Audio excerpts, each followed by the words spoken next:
Muy buenos días, amigas y amigos. Estamos transmitiendo desde este territorio de Baja Verapaz, su programa La Hora Constituyente, cuando son las 9:02 aquí por Centroamérica. Gracias por seguirnos en los diferentes lugares y en los diferentes dispositivos por donde usted nos esté mirando y los que nos van a ver también en diferido. Muchísimas gracias por vuestra atención. Este programa La Hora Constituyente está pensado para abordar la soberanía tecnológica. ¿Es posible en Abiyala o en América Latina? Este es el tema que abordaremos hoy con Enrique Amestoy, él desde Uruguay, si acaso no estamos equivocados, no lo conocemos a él personalmente, solo por leídas y también porque participamos en algunos espacios en común con él, que conocemos sus aportes con él. Estamos esperando que él ingrese a la sala.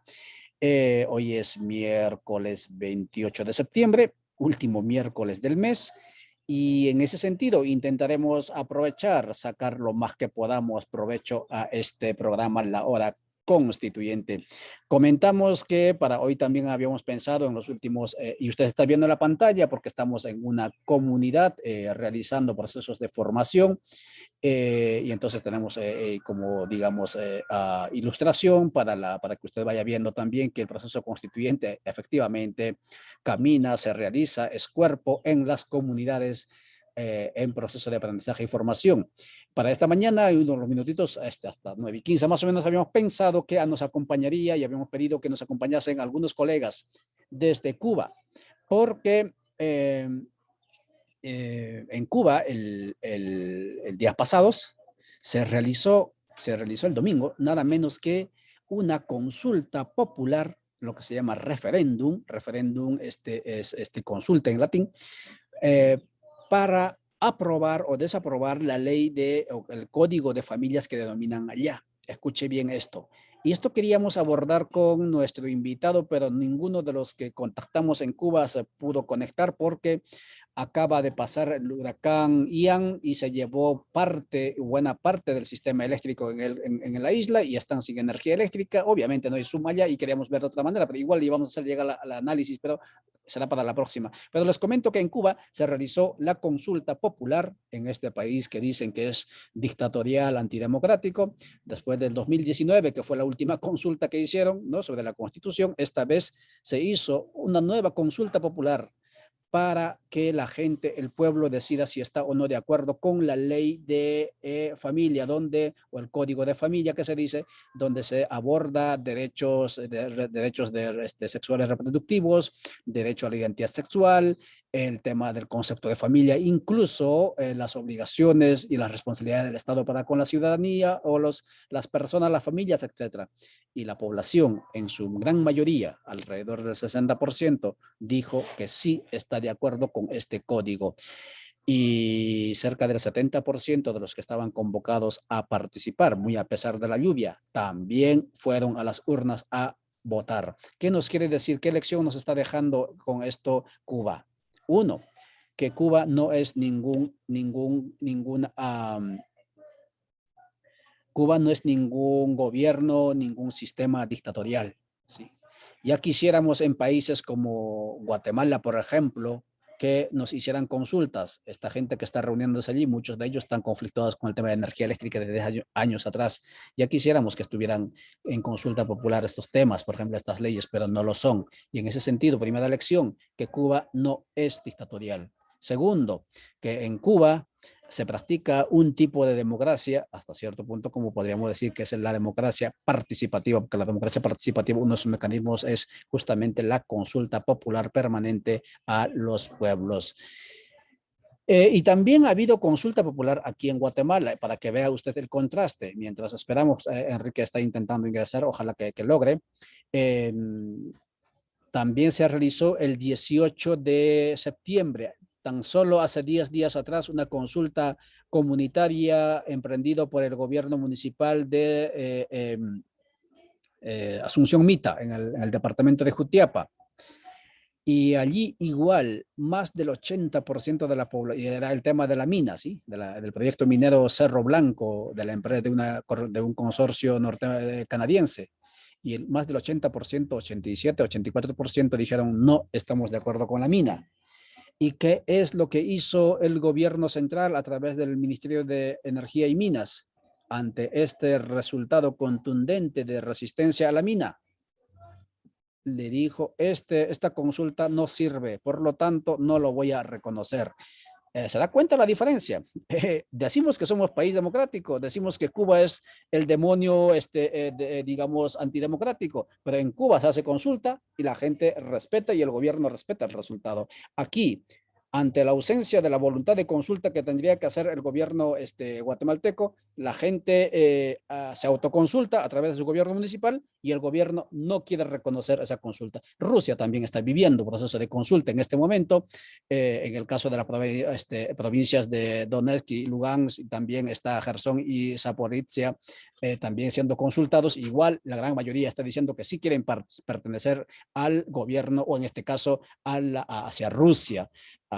Y si eso hubieran hecho en Estados Unidos con el tema de Texas, por ejemplo, que no lo hubieran, se hubieran apropiado de manera violenta, la historia sería diferente. Entonces aquí, en resumen, ¿quién es el democrático? Esta es la pregunta. Y ya está Enrique con nosotros. Enrique, muy buenos días. Ya está también, voy a dejar de compartir la pantalla para que ustedes lo puedan ver más con mayor amplitud a nuestros participantes. Y ahí estamos allí. Está Milton Chamorro y está Enrique, me estoy. Enrique, muy buenos días. Milton, buenos días. A Milton le habíamos invitado para que estuviera con Muy nosotros buenos días. unos minutitos. Enrique va a estar con nosotros el resto del tiempo. Esta es la hora constituyente que estamos transmitiendo. Son las 9:08 aquí en Centroamérica, Guatemala. Milton, te voy a dejar, por favor, 3 minutos para que nos cuentes en qué consistió la consulta popular o el referéndum denominado en Cuba referente al Código de Familias. Por favor, adelante, el micrófono es suyo.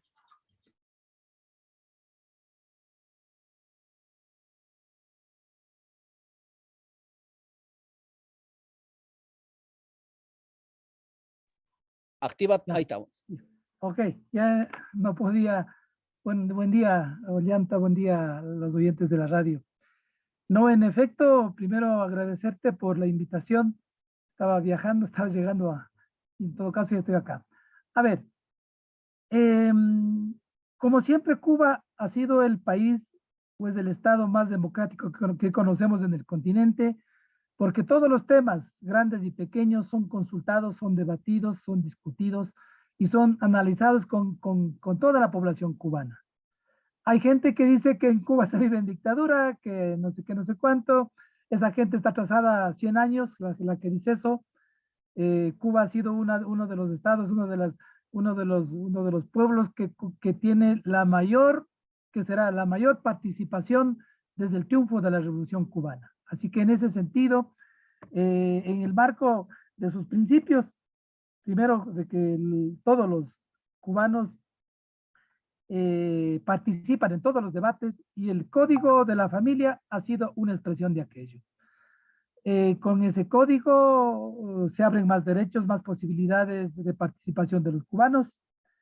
Bueno, los cubanos en principio tienen como 4 principios fundamentales que les define, que les determina ser como son. El uno, ser el ejemplo y tener la capacidad de rendir cuentas de todas sus acciones, en el caso de los funcionarios públicos y en las organizaciones sociales incluso. Mantener la vinculación y el debate y diálogo permanente de la población. Otro de los principios fundamentales de los cubanos. Los cuadros políticos, los dirigentes, son capaces deben ser capaces de crear las mejores relaciones de comunicación entre cubanos, ¿cierto? El otro es que los dirigentes en Cuba tienen en cuenta que las soluciones pequeñas y grandes deben ser determinadas, definidas, decididas, discutidas por todo el pueblo cubano. En ese marco, las soluciones de los problemas tienen que ser una innovación, deben ser alternativas, deben ser informadas a toda la población cubana. Así que el código se dio en ese marco, se discutió bastante tiempo, sabíamos que estaban discutiendo en todos los lugares, en todos los espacios, en todas las instancias, de todo tipo en Cuba, y a la final Llegó el 25 de septiembre y lo que se hizo es ratificar un código, no discutir un código, ni poner un referéndum o en un plebiscito un tema ese momento, sino que más bien se ratificó lo que sabían, lo que ya habían discutido, lo que habían propuesto incluso, y se definió y se determinó ya este 25 de septiembre como código de la familia. Ya está aprobado incluso ya por el gobierno y por todas las instancias internas de la Revolución Cubana. Muchas gracias, Milton Chamorro. Ingresó a esta sala para informarnos entonces de lo que ocurrió el domingo, el 25 de septiembre, en relación a esta consulta, a este referéndum que vivió Cuba. Justamente lo que él dice, una ratificación de lo que ya se estaba debatiendo. Y claro, lo que decíamos en la introducción, Milton es de la Asociación Ecuador, de la Solidaridad de Ecuador, Cuba, y desde Quito, desde Ecuador, nos acompañó en este despacho. Muchas gracias, Milton, por tu participación, y ojalá que en la próxima estemos también con más tiempo abordando este asunto de la praxis democrática de los países satanizados como antidemocráticos.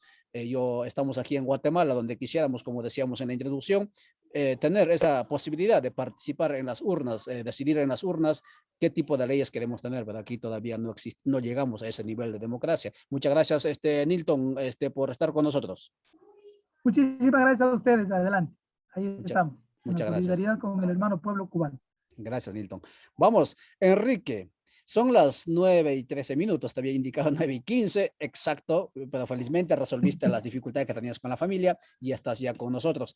En la pantalla estás viendo a la comunidad donde yo estoy, el movimiento Codeca, en este caso Enrique, que pronto vas a estar con nosotros también aquí por Guatemala. Es una articulación de diferentes comunidades y pueblos que se está organizándose desde hace 30 años atrás, pero especialmente en los últimos 12, 15 años atrás, alrededor de la propuesta constituyente. Y entonces no hay un solo día que no se hagan asambleas autoconvocadas, autofinanciadas por las mismas comunidades, asambleas formativas e informativas. Hoy, en esto que está aquí delante mío, está transmitiendo a través de otra pantalla, están realizando el espacio de formación para juventudes y para sus papás sobre economía plurinacional, porque aquí la propuesta es propuesta de Estado plurinacional a través de una asamblea constituyente, y ojalá que esto sea, digamos, de la manera más participativa y asamblearia posible el debate. Y dentro de ese gracias, Milton. Muchísimas gracias. Está despidiéndose Milton. Dentro de ese debate, de esa propuesta constituyente, estimado Enrique, como te comentaba por el chat y también los que nos siguen en las redes sociales, existen 19 propuestas temáticas como contenidos a ser debatidos en la nueva constitución política. Y uno de esos es el asunto de la soberanía tecnológica, que por cierto es un tema que suena pues extraterrestre, ¿no? Porque ni yo, que estoy utilizando la tecnología, sé cómo funciona esta cuestión, ¿sí? Y entonces atrevernos a hablar de soberanía tecnológica es un desafío gigante para todos, porque todos estamos, ¿no?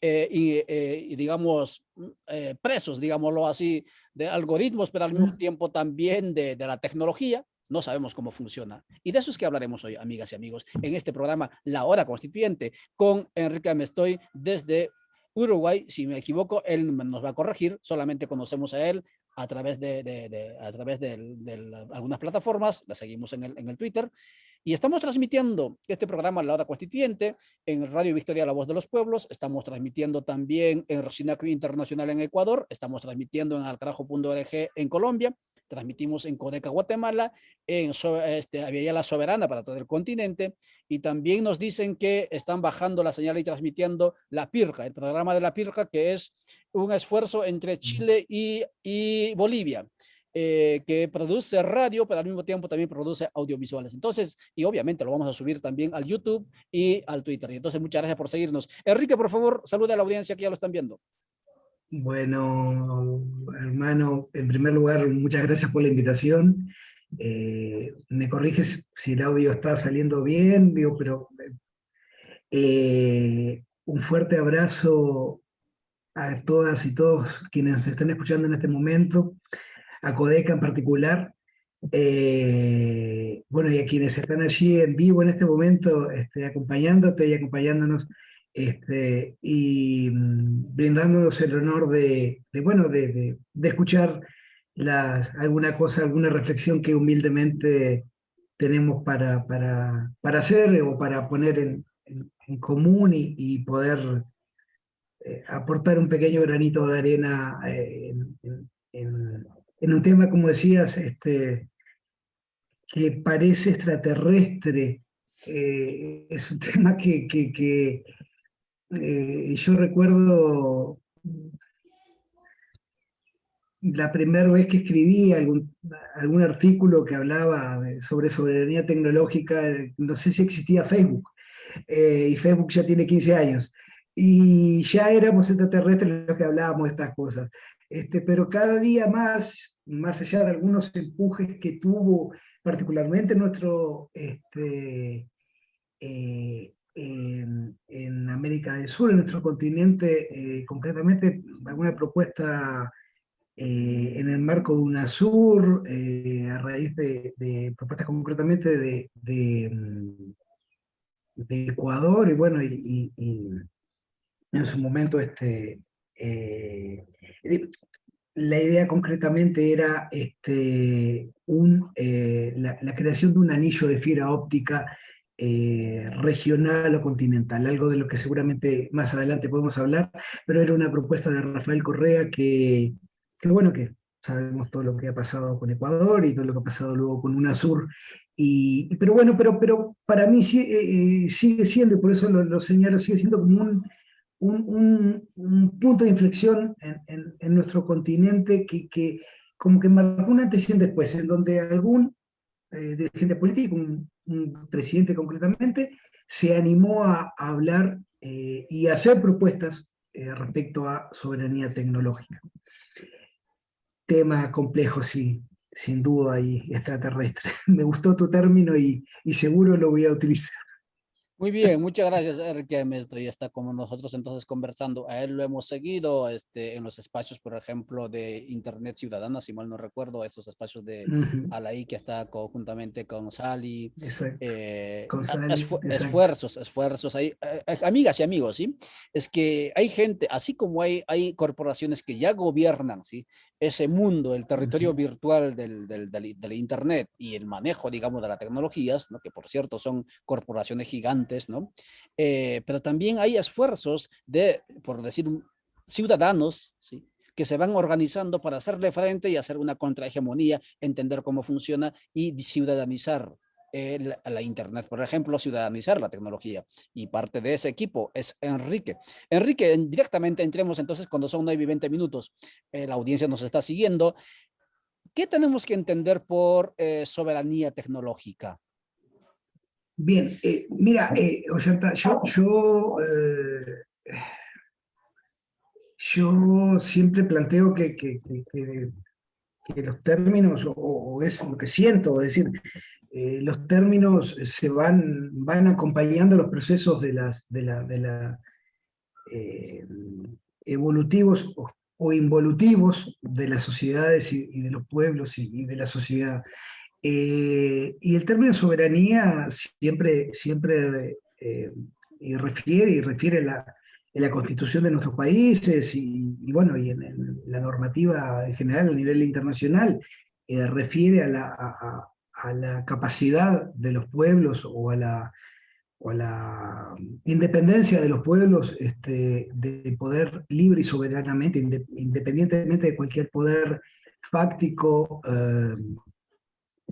ya fuese gubernamental o económico, poder decidir libremente, ya sea por vía directa, como hablabas en el inicio, un tema que preocupa mucho viéndolo desde aquí, bueno, pero por llamados a referéndum, a plebiscito, o sea, lo que sería el voto en forma directa, el más horizontal y más llano, o también a nivel de lo que serían las decisiones tomadas por el soberano o por los parlamentos elegidos por los pueblos. Entonces, el término soberanía, normalmente en nuestro libro de historia o la gente en la calle lo asocia siempre con lo que es la soberanía territorial, es decir, proteger nuestra frontera de un avance o de una invasión de otra nación. Lo pensamos en términos de nuestra frontera marítima o de nuestro territorio marítimo, ya sea por invasiones de pesca furtiva, o qué sé yo, cualquier otro tipo. Siempre pensamos, bueno, o la invasión del espacio aéreo, etcétera, siempre se asocia más a esa cosa de los libros viejos de historia, de la lógica más militar, de repente, y más convencional y vieja de los años 800, de soberanía asociada a lo territorial en cuanto a, bueno, esto que decía recién. Hoy por hoy, yo creo que hubo también un punto de inflexión en la historia que fue la vía campesina, que allá por 1994 empezó a hablar de soberanía alimentaria en Italia. La vía campesina, por primera vez, dijo de la importancia que tenía para un pueblo el poder definir libre y soberanamente cómo quería alimentarse. Y esto, bueno, obviamente estamos hablando de 1994, hace 28 años. Ha tomado mucha fuerza y hoy por hoy son muchos los movimientos en el mundo que han hecho conciencia de la importancia de luchar y trabajar en pos de nuestra soberanía alimentaria. Hoy por hoy que estamos comiendo comida de semillas fabricadas en un laboratorio de Monsanto, que seguramente nos van a enfermar de algo, pero como Bayer y Monsanto son la misma empresa, Bayer nos va a inventar el medicamento que nos va a curar de eso que nos enfermó la semilla de papa, de manzana, de calabaza, esa cosa que hasta parece, no sé, yo a veces hasta lo digo, es como un mal chiste, porque nos enferman, nos matan, nos envenenan, nos controlan con lo que comemos desde la semilla y luego nos curan con los medicamentos que la Bayer hace, la Bayer y la Monsanto son la misma empresa. Luego nos hemos empezado a animar en el mundo a hablar de soberanía energética. Todo lo que tiene que ver, que hoy por hoy está hablándose mucho en Europa. Pensemos hoy Europa que está hablando de nacionalizar empresas, países que para nada son socialistas, están pensando en nacionalización de hidrocarburos, nacionalización de gas, y qué sé yo, porque debido al tema Rusia-Ucrania están viendo comprometida su soberanía energética por la falta de eventualmente hidrocarburos. Y entonces de allí la importancia de poder de lograr nuestra independencia y nuestra soberanía en términos energéticos. Miren nomás lo que sucedió con el bloqueo criminal a Venezuela, en donde el no permitirle vender petróleo, que era su principal fuente de ingreso y de divisa al país, hizo que, sumió en la pobreza y un montón de otras situaciones complejas en la interna de la economía venezolana. Bueno, ni que hablar de Cuba y casi usando el mismo ejemplo. Entonces, cuando nos venimos a pensar en tecnología, pensamos exactamente de lo mismo, de la capacidad de los pueblos de decidir libre, autónoma e independientemente cómo queremos manejar o administrar, gestionar la tecnología en el país. Cuando hablamos de tecnología, estamos hablando, como tú lo mostrabas en cámaras recién, mostrabas tu dispositivo móvil. ¿Cómo quiero usar? ¿Qué software tengo en mi teléfono? ¿Qué software tengo en mi computadora? ¿Y quién se ocupa de administrarlo, gestionarlo, controlarlo?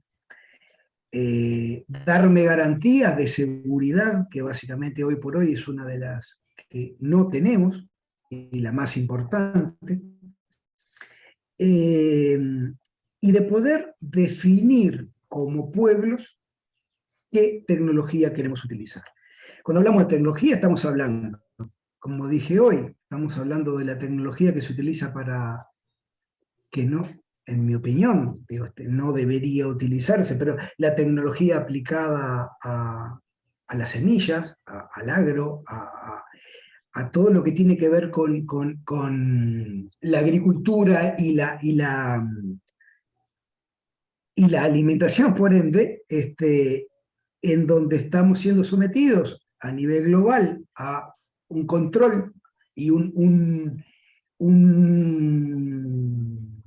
una digitación de qué cosa comemos y qué cosas no comemos, eh, pero también de la energía, como decíamos hoy. Yo no puedo estar dependiendo de que otro país diga cuándo tengo y cuándo no tengo luz, o cuando no tengo gas, o cuando no tengo, cuando no tengo combustible para mover la industria, los vehículos, etc.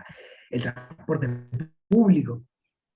Ahora bien, si nos ponemos a ir un poquito más a lo más pequeño, pensemos en, estoy produciendo mi propia energía hidroeléctrica, por ejemplo.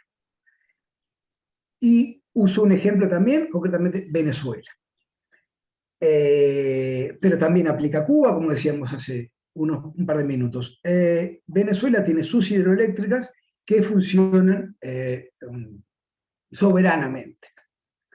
Pero el software que gestiona, o sea, los programas, el software, son los programas que hacen que funcione la hidroeléctrica no están 100% controlados por el gobierno o el pueblo venezolano. Y ya han sido varios en los últimos, diría que en este año, pero en los últimos 2 o 3 años, han sido varios los bloqueos que se han hecho, los ataques desde fuera de Venezuela a el software que gestiona las hidroeléctricas para detener la generación de energía, dejar sin luz a un pueblo o intentar con esto, más las herramientas concretamente de redes sociales, más fake news, más todos los portales de difusión, tanto televisión como radio, como cadenas de comunicación, poder decir o alertar sobre lo mal que está ese pueblo viviendo porque no tiene energía eléctrica, cuando en realidad se la cortaron en forma remota. Como quizá algunos aquí recordarán, en el lockout petrolero, cuando el comandante Chávez en Venezuela también decidió la privatización de los hidrocarburos, la nacionalización, perdón, de los hidrocarburos, y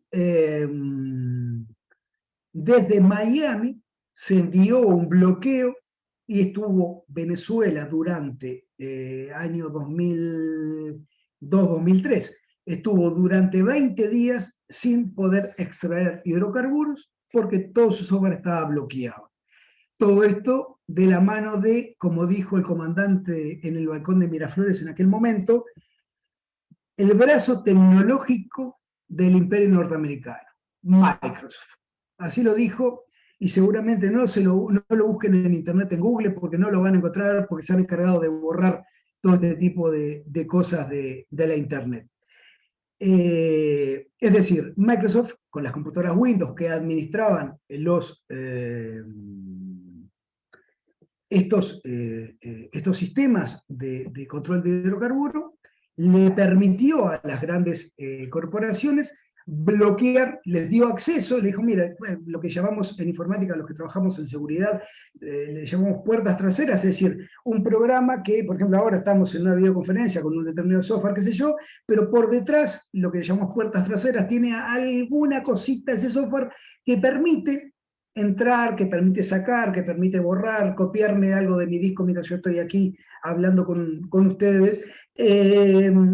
Esas puertas traseras que solamente las conoce, generalmente las conoce quien las desarrolló, porque generalmente se desarrollan, Microsoft las deja de forma voluntaria, digo, no es un error de programación, cosa que podría suceder en algún otro software. Entonces con esas puertas traseras permitieron que se bloquearan los hidrocarburos y llevaron prácticamente a un golpe de Estado contra el comandante Chávez, en Venezuela hace 10 años. Entonces, en términos de soberanía, quiero decir, no, cuando hablamos de soberanía, poco importa para mí si estamos hablando de soberanía alimentaria, energética o tecnológica. Estamos hablando de soberanía, estamos hablando de la capacidad de los pueblos de decidir para dónde quieren ir. Eso creo que o sea, como definición de diccionario, digamos. Ahora, entiendo que cada día es más complejo para los pueblos. Pienso en todos los pueblos del sur, que somos los pueblos explotados, los pueblos sometidos. Cada vez es más difícil poder tomar nuestras propias decisiones. Yo analizaba no hace mucho los temas de Producto Bruto Interno e inversión en investigación, ciencia y tecnología, o I+D, en el mundo. Y para que se hagan una idea, y para que tal vez empecemos juntos a pensar quién nos gobierna, porque seguimos, indudablemente, sabiendo y convencidos de que Estados Unidos es la potencia imperial que está por encima y que está intentando meternos la pata encima siempre. Pero si analizamos, miren, un número que me sorprendió. El Producto Bruto Interno de mi país, Uruguay, es un país muy pequeño, 3,5 millones de habitantes, básicamente exportador de carne, de semillas, en fin, de commodities. En el 2020 estuvo en el entorno de los 53.000 millones de dólares. ¿Saben cuánto invirtió en el mismo año Alphabet, que es la casa matriz de Google, es la empresa dueña de Google, digamos, porque es un conglomerado de empresas?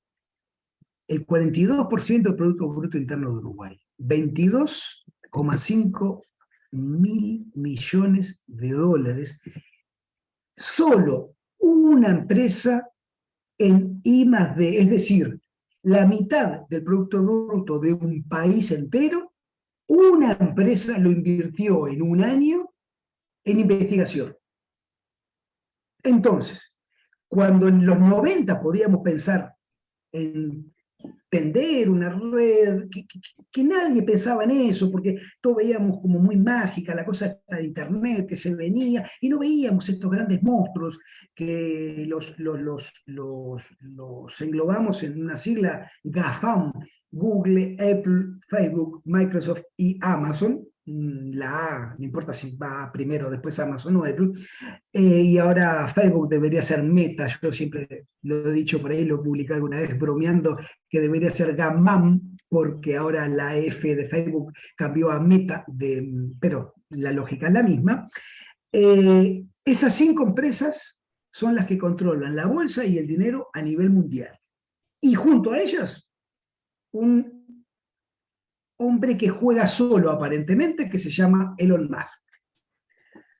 El hombre más rico del mundo, que hace un par de días dijo que ponía toda una flotilla de satélites de comunicación para darle internet a Irán, porque el gobierno iraní cortó la internet producto de las movilizaciones populares en aquel país. Casualmente e irónicamente, los Estados Unidos vieron con muy buenas caras esto que hizo este señor o la empresa de este señor. Es decir, yo creo que hoy por hoy la soberanía la tenemos que pelear, que tenemos que luchar por esa soberanía, pero ya no pensar solamente en contra, o que los que están del otro lado son naciones, como puede ser Estados Unidos, pero también China, como en algún momento pude decírselo algunos representantes del Ministerio de Ciencia y Tecnología, de Ciberseguridad de China.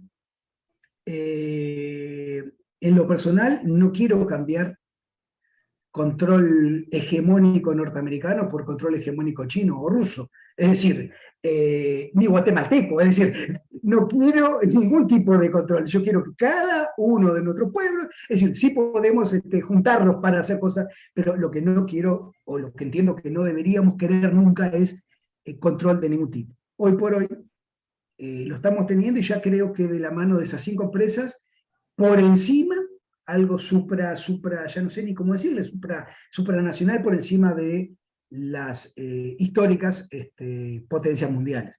Muy bien. Muchas gracias, Enrique. Me estoy conversando con nosotros sobre soberanía tecnológica en Aviala.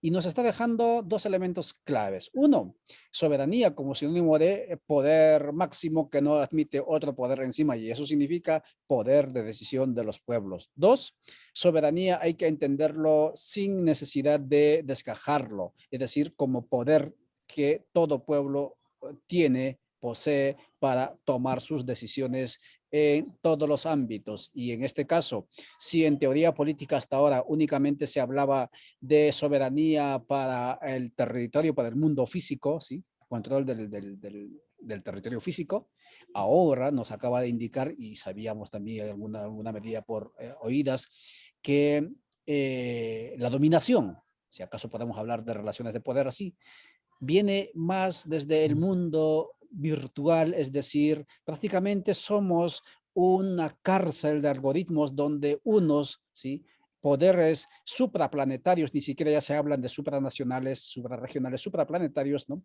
controlan y controlarán no solamente qué se informa o qué no se informa, sino sobre todo la biopolítica, quién vive y quién no vive, porque con lo que acaba de decir Enrique, ¿no?, refiriéndose al tema de energía, por ejemplo, ¿no?, que no necesariamente estamos hablando de tecnología refiriéndonos a la comunicación, sino también tecnología refiriéndonos a todo ese conocimiento técnico que mueve el mundo en este momento.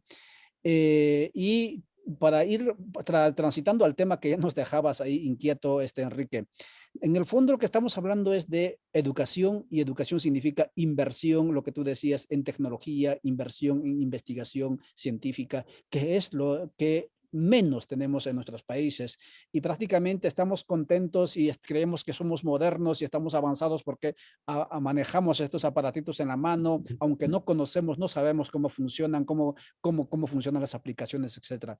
¿Cuán importancia tiene la educación para ejercer soberanía, en este caso tecnológico o en el área de tecnología, pero cuán importancia tiene la educación, estimado Enrique, para el tema de la soberanía? Bueno, Ollanta, creo que la educación es importante siempre y en todos los ámbitos y tenemos que luchar por más y mejor educación siempre. Eso como tema macro y como... en cuanto a lo que es inversión en ciencia y tecnología, en mi país tuvimos durante 15 años un gobierno de centro-izquierda, gobernado por el Frente Amplio, con Tabaré Vázquez y Pepe Mujica como los 2 presidentes en 3 periodos. Durante 15 años logramos, luego de muchas discusiones internas y muchas idas y venidas, entender que había que invertir en I+D. A lo que se pudo llegar en esos 15 años fue a no más de un 0,5% del Producto Bruto Interno destinado a ese rubro. Claro, vos me dirás, o tú me dirás, es más de 100 veces lo que destina Guatemala, que es un 0,03, si mal no me equivoco, o algo por el estilo. Anduve por allí buscando alguna gráfica del Banco Mundial, creo que leí. Pero, si lo pensamos en el mundo, estamos hablando de que Estados Unidos, o como decía, empresas directamente, pero Estados Unidos dedicó cerca del 20% en el año 19. En mi país estamos dedicando menos de un 0,5%. Hoy por hoy, con un gobierno de derechas, aún la cosa es peor. En donde en este momento se está discutiendo en el Parlamento el presupuesto y, o sea, el dinero que el gobierno va a transferir a bueno, a obra pública, educación, etcétera, etcétera, salud. Concretamente, para educación no agregó un peso a lo muy poco que se venía destinando en la salida de la pandemia. Es decir, estamos hablando de un gobierno que claramente no le interesa la educación, que no le interesa la educación pública fundamentalmente, y que no le interesa la investigación. Entonces, claro que necesitamos inversión en educación. Ahora, alcanza, es decir, yo creo que hay una serie, quizás son 5, son 10 puntos claves, en donde hay que invertir, hay que hacer foco, pero cada uno por sí mismo no es condición suficiente para que las cosas pasen. Es decir, el país puede invertir en educación, y puntualmente en educación en tecnología, y puede invertir mucho. Pero si, por ejemplo, no tiene su red de fibra óptica o su red de internet por cobre o mixta, o como es en cada uno de los países de nuestra América, difícilmente pueda cambiar algo. ¿Por qué? Porque si los dueños de los cables, si los dueños de la fibra son, por ejemplo, Google, que es uno de los dueños más grandes de fibra en el mundo, o son, claro, el señor Slim, que desde México mueve sus piolas en todo nuestro continente, estarán en condiciones de hacer lo que quieran con nuestra información. Podrán bloquearnos el acceso a la hidroeléctrica, podrán bloquearnos el acceso a la banca. Imaginen un país que hoy por hoy se mueve la banca 100% por internet, un país en donde se bloquee la banca, por ejemplo, el acceso a la web de la banca, por ejemplo,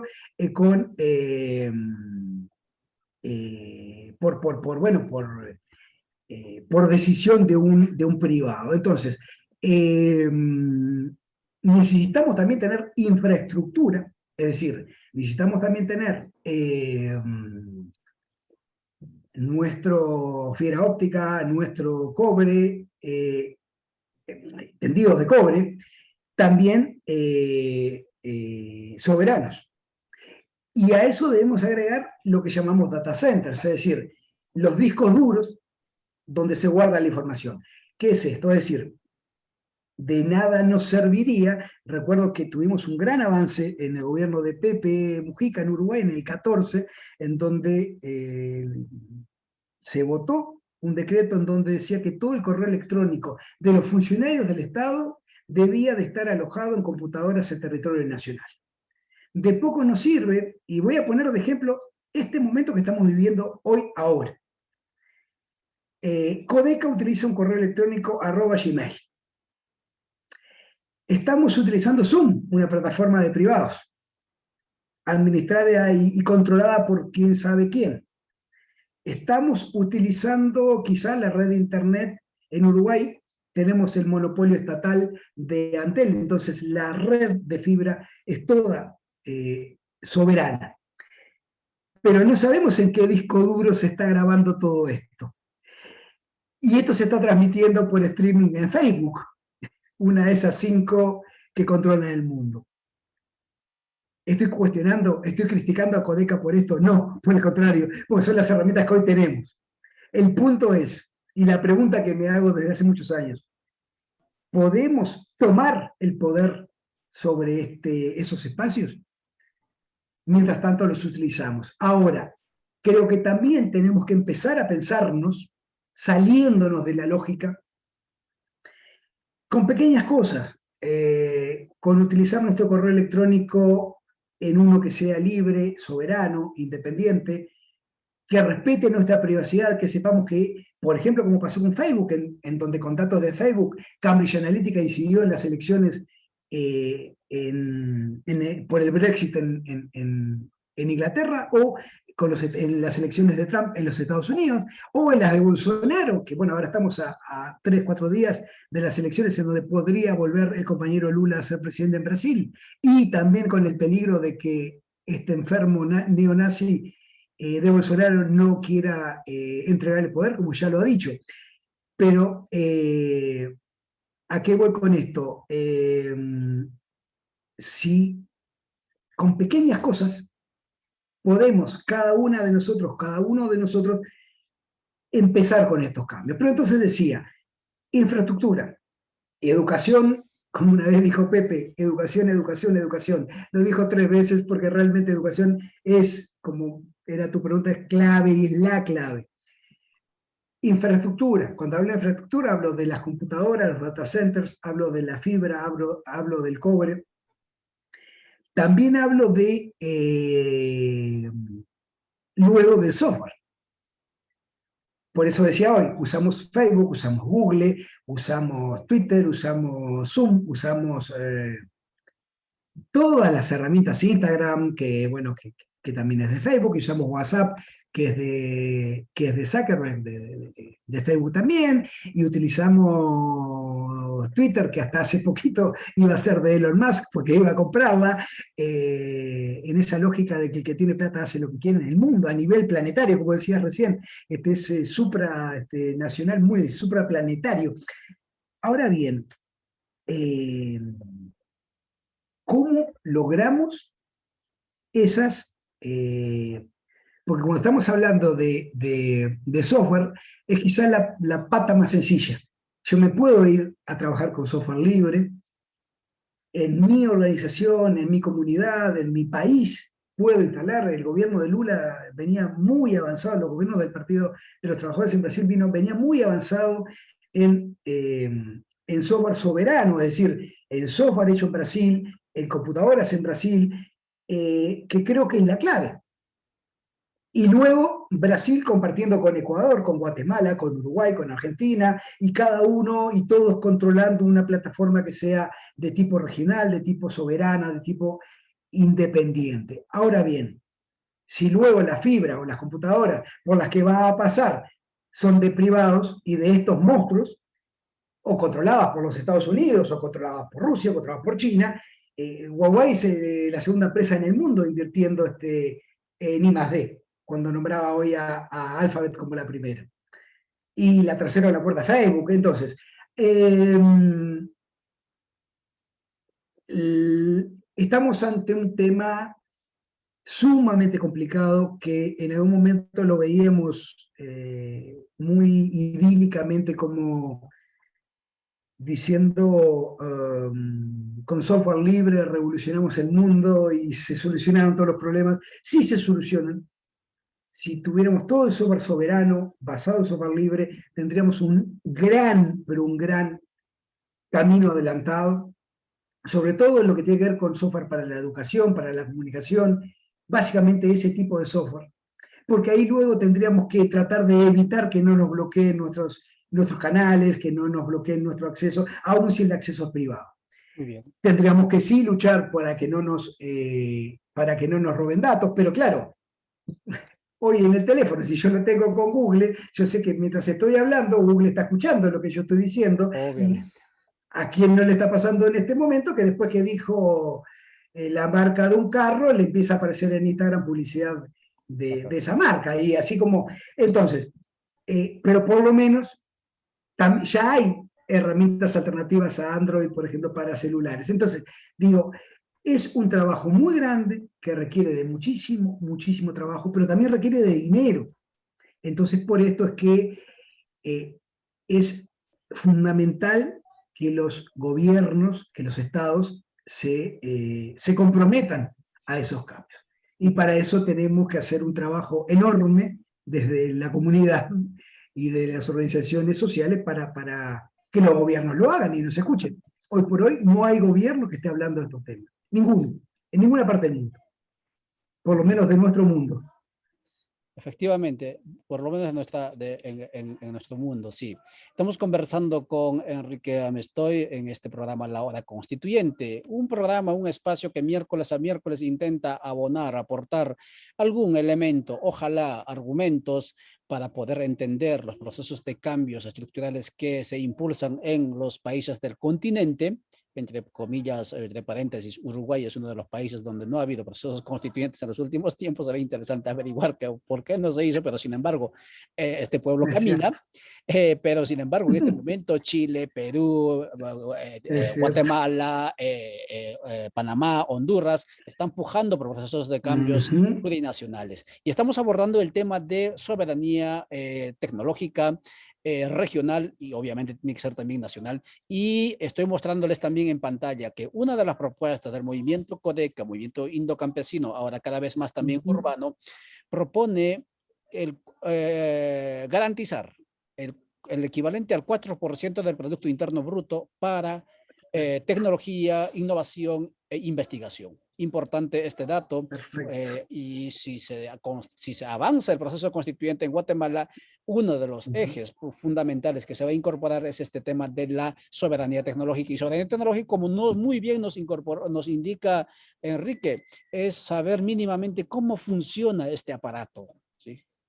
Porque después de todo, amigas y amigos, muy bien lo dijo Enrique, ¿de qué sirve, por ejemplo, tener este software libre si no sabemos cómo funciona la computadora o cómo funciona, por ejemplo, la granja dónde está ubicada la granja, donde se depositan toda la información? Porque después de todo, entre usted y yo, usted está al otro lado de este dispositivo móvil, antes que le llegue a usted esta información que estamos transmitiendo de aquí, lo está manejando, en este caso, el dueño de Facebook. A él le llega antes la información, ¿sí? Exacto. Y entonces es evidente que... Y lo puede filtrar, modificar, claro, o lo que sea antes de que llegue. Y entonces no es nada raro o nada fuera de la realidad este dicho de que vivimos en una cárcel, ¿sí?, planetario, donde los que dominan son, o los que nos dominan son los que manejan la tecnología. Y Sabes que yo siempre recuerdo, perdona que te interrumpa, al panóptico de Bentham, ¿no? Es algo, esa cosa en donde todo lo ve, todo lo sabe, todo, para mí está más vigente que nunca en la internet. Disculpa que te interrumpí, pero ¿sí? me hiciste recordar eso.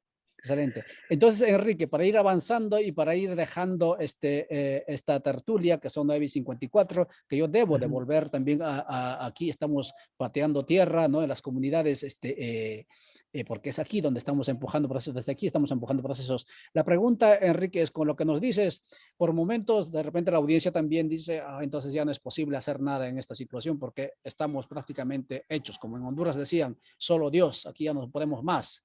¿Será cierto eso? ¿O será que podemos, en la lógica que decías del anillo regional, etcétera, apuntar más hacia esa soberanía regional en el ámbito de la tecnología? ¿Cómo lo ves? Estoy convencido, porque, a ver, lo primero que sucede, y me ha pasado de hablar de este mismo tema y en estos mismos términos que los estás planteando con gobernantes, por ejemplo. Hay gobernantes de izquierda que me han dicho, no hay nada para hacer, Enrique, esto ya lo tiene Google. Es algo así como, bueno, me hago más amigo de Google o me hago más amigo de los yanquis o de los chinos, es como les decía hace un ratito. Yo no quiero ni de los chinos ni de los yanquis, yo quiero que si los... Por ejemplo, cuando hablaba de hardware recién, yo quiero usar el hardware hecho en China, pero quiero que los chinos me digan cómo está hecho ese hardware, lo que llamamos hardware libre. Eso es de lo que hablé en algún momento con gente del Ministerio de Ciberseguridad chino y con quienes no le gustó, por cierto, mi comentario, porque China tampoco quiere, porque dejémonos también de romantizar. China quiere en el 50 ser el Estados Unidos del 1945, de la salida. Quiero decir, yo no quiero cambiar control yanqui por control chino, yo quiero control comunitario o yo quiero no control directamente. Entonces, pensemos cuando hablamos de tecnología, se me pasó por la mente cuando te escuchaba, del proyecto ARP de los Estados Unidos. O, porque son tantas las que quedan que empezamos 10 programas para esto. O su equivalente Sura en Rusia. Esos proyectos que, basados en tecnología, son capaces de afectar el clima, de generar sequía, lluvia, y eso es tecnología, y están trabajando en eso. Entonces, tampoco podemos ser tan ingenuos, y lo digo con todo el amor que siento por el pueblo y el gobierno bolivariano, como cuando Venezuela se propuso hacer su propio hardware. Porque lo único que logró fue ensamblar partes chinas de esas que ya vienen con cosas que no sabemos que tienen adentro. Y ya se ha descubierto, por ejemplo, que en iPhone, que se le hicieron denuncias en Europa y que perdió esas demandas, que ponen escondiditos chips, micrófonos dentro de las plaquetas. Pero usted, pregúntese, oyente, pregúntese ustedes allí de aquel lado, ¿por qué hoy los teléfonos vienen todos con las baterías soldadas? No se le puede sacar la batería. A las computadoras es re difícil también sacarle la batería. Siempre queda un poquito de energía para estar escuchándonos. Es decir, antes sacábamos la batería, como en las películas de Al Capone, que sacaban las balas del tambor, sacaban el cargador de la pistola, los dejaban en lugares diferentes y se reunían seguros. Antes íbamos a una reunión en donde había que mantener seguridad y privacidad, dejábamos la batería y el teléfono en lugares diferentes. Hoy eso no se puede. Entonces, claro que se puede, claro que es difícil y claro que requiere de esto que ustedes están haciendo en Guatemala y que lo aplaudo. Y es que de la base real surjan propuestas de cambio, como esta constituyente, y estas propuestas de cambio en materia tecnológica, que es el tema que nos ocupa, que luego el gobierno deba pero no va a haber ningún gobierno que solo pueda hacerlo. Eso nos lleva al desafío grande de pensarnos como hermanos, que pensarnos como pueblos, que juntos tenemos que definir 10, 20, 5 pautas básicas e impulsarlas y proponerlas. Data center, fibra, software.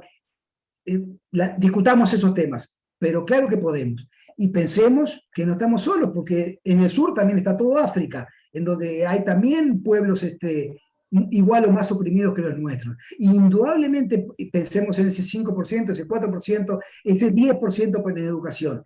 Pensemos que no es un camino corto, pensemos que quizás yo que tengo 52 años no lo vea, quizás que esto lleve 15 años, 10 años, 20 años, como la tecnología va rápido seguramente puede llevar menos, pero lo que no vamos a poder es inventar una computadora nueva. Ya nos llevan 20, 30 años de ventaja. Un celular nuevo tampoco.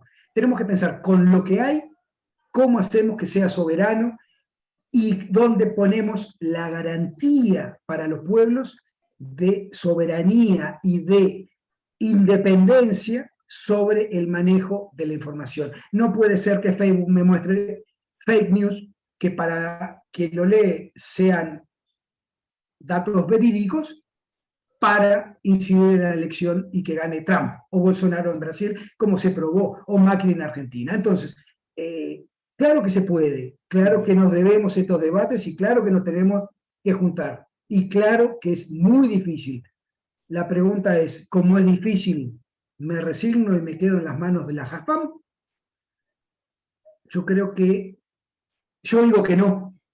No, creo que tenemos que juntarnos todos aquellos que decimos que no. Muy bien. Y por ahí empezar. Claro que sí. Enrique Amestoy conversó con nosotros en esta hora constituyente cuando son las 10 de la mañana. Voy a dejar algunos mensajes leyéndolos en el canal aquí en el chat. De Codeca, Guatemala, estoy revisando, dice saludos y bendiciones, nuestro Dios para todos los pueblos. Dice Raúl Gordón. Lucrecia Yen dice, interesante el tema, la información muy valiosa. Pirata del Pacífico dice, un abrazo desde Euskal Herria, es decir, el mundo vasco, gracias por el conversatorio. Como ingeniero electrónico y de telecomunicaciones, considero que así es posible la soberanía tecnológica, dice. Sebastián Herley dice, consigue el algoritmo favorezca su imagen terrible. ¿Qué más dice el movimiento?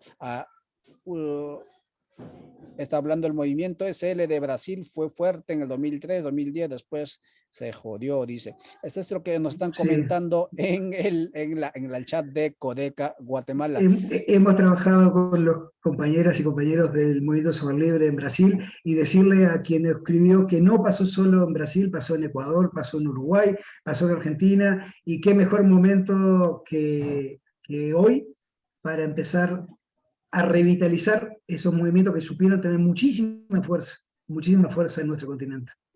Claro que sí, y totalmente de acuerdo también. Aquí vamos a revisar la página de CPO, ¿hay algún chat? No nos dejaron ningún chat, pero sí hay gente mirando allí. Y tenemos que indicar, amigas y amigos, que la guerra no está perdida en esta disputa, por decirlo menos, por la soberanía en su totalidad y en particular soberanía tecnológica. ¿Por qué? Porque estos chunches funcionan con bienes, digámoslo así, no me gusta el término, pero recursos como el litio que están en nuestros territorios.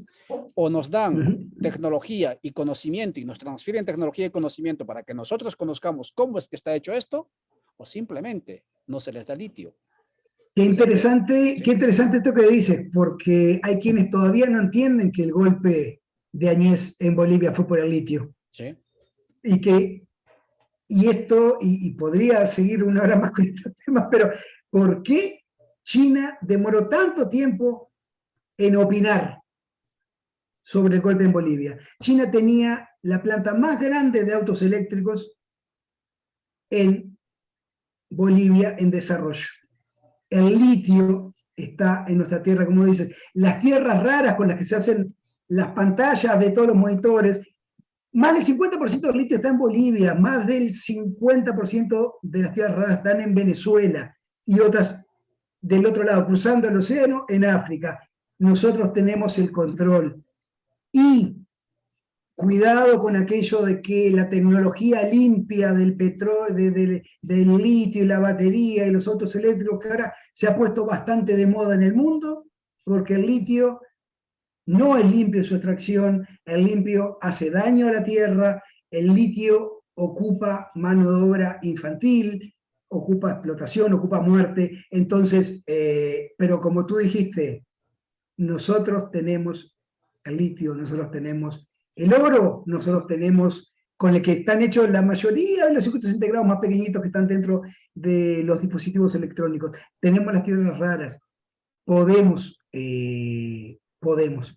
Claro que sí. Claro que sí podemos. Para eso tenemos que cambiar el chip, que es lo más importante que está aquí adentro. Amigas y amigos, son las 10:04. Esta ha sido su hora constituyente. De miércoles a miércoles intentamos abonar desde donde estemos. En este caso nos encontró en este rincón. Hay gallinas a mi alrededor, hay plantas, pero en este lugar me tocó. ¿Dónde me toca el miércoles próximo? No lo sé, pero estaré seguramente con ustedes.